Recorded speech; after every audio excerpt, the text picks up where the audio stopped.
हम बात करेंगे मुमताज की मौत के बारे में और जानेंगे उस रात क्या क्या हुआ।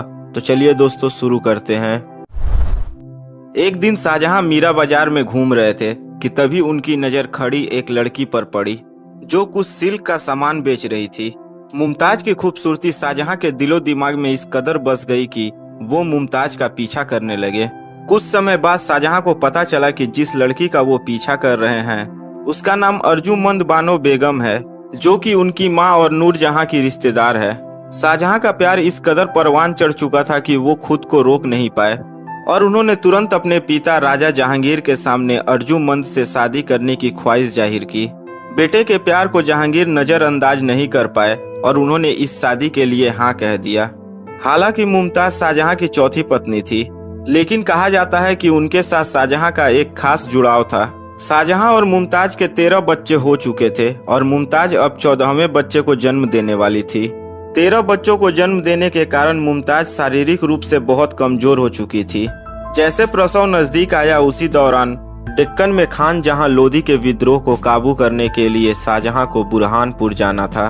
उस समय मुमताज गर्भवती थी। शाहजहां मुमताज से बेहद प्यार करता था। वह मुमताज को छोड़कर दूर नहीं जाना चाहता था। मुमताज गर्भवती होने के बावजूद शाहजहां उसे आगरा से 787 किलोमीटर दूर बुरहानपुर ले गया। यहाँ सैनिक अभियान चल रहा था। लंबी यात्रा की वजह से मुमताज बेहद बुरी तरह थक गई थी और इसका असर उसके गर्भ पर भी पड़ा। मुमताज को अब दिक्कत होनी शुरू होने लगी। उसे मुमताज की खराब हालत की सूचना मिली। इस दौरान वह मुमताज के पास नहीं गया। उसने दाइयों को भेजने के निर्देश दिए। 16 जून 1631 की रात मुमताज को प्रसव पीड़ा बढ़ गई। मुमताज मंगलवार की सुबह से बुधवार की आधी रात तक दर्द से बुरी तरह परेशान रही।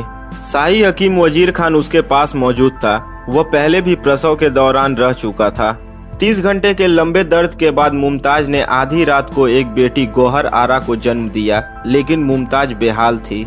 बच्ची की जन्म के बाद मुमताज बुरी तरह कांपने लगी और उसकी पिंडलियां ठंडी पड़ने लगी। दाइयां और हकीम मुमताज के शरीर से हो रहे अत्यधिक रक्तस्राव को नहीं रोक सके। वह तड़प रही थी। इधर शाहजहां ने अपने कमरे से कई संदेश वाहक भेजे, लेकिन कोई लौट कर नहीं आया। रात काफी हो चुकी थी। आधी रात से ज्यादा का वक्त हो चुका था। शाहजहां ने खुद हरम में जाने का फैसला किया। तभी उसके पास संदेश आया कि बेगम ठीक है, लेकिन काफी थकी हुई है।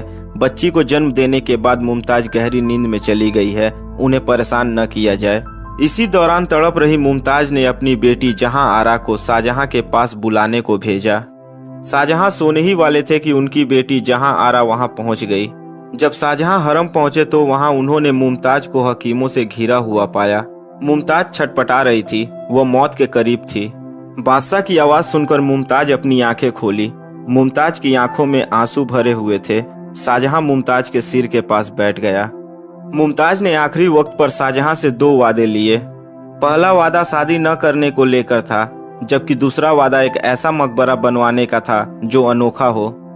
इसके कुछ देर के बाद सुबह होने से थोड़ी देर पहले मुमताज के प्राण निकल गए। जब रानी की मौत हुई तो वह अपने 40वें साल में थी। उनके 14 बच्चे थे, जिनमें 8 लड़के और 6 लड़कियां थी। मुमताज की देखभाल करने वाली सती उन निसा ने उसके मृत शरीर को रुई के 5 कपड़ों में लपेट दिया। इस्लामिक हिदायतों के बावजूद उसकी मौत पर महिलाएं बुरी तरह रो रो कर शोक जताती रही। मुमताज की मौत से बादशाह ही नहीं, पूरा बुरहानपुर गमगीन हो गया था। किले की दीवारें औरतों के रोने की आवाज से भरभरा उठी। मुमताज के शव को ताप्ती नदी के किनारे जैना बाग में अस्थायी रूप से दफन कर दिया गया। मौत के 12 साल बाद शव को आगरा के निर्माणाधीन ताजमहल में दफन किया गया। 17 जून 1631 को अपनी 14वीं संतान गौहरा बेगम को जन्म देने के दौरान प्रसव पीड़ा से मुमताज की मौत हो गई थी। दोस्तों, यह जानकारी आपको कैसी लगी कमेंट बॉक्स में लिख कर हमें जरूर बताएं। और अगर यह वीडियो आपको अच्छी लगी हो तो वीडियो को लाइक करें, अपने दोस्तों के साथ शेयर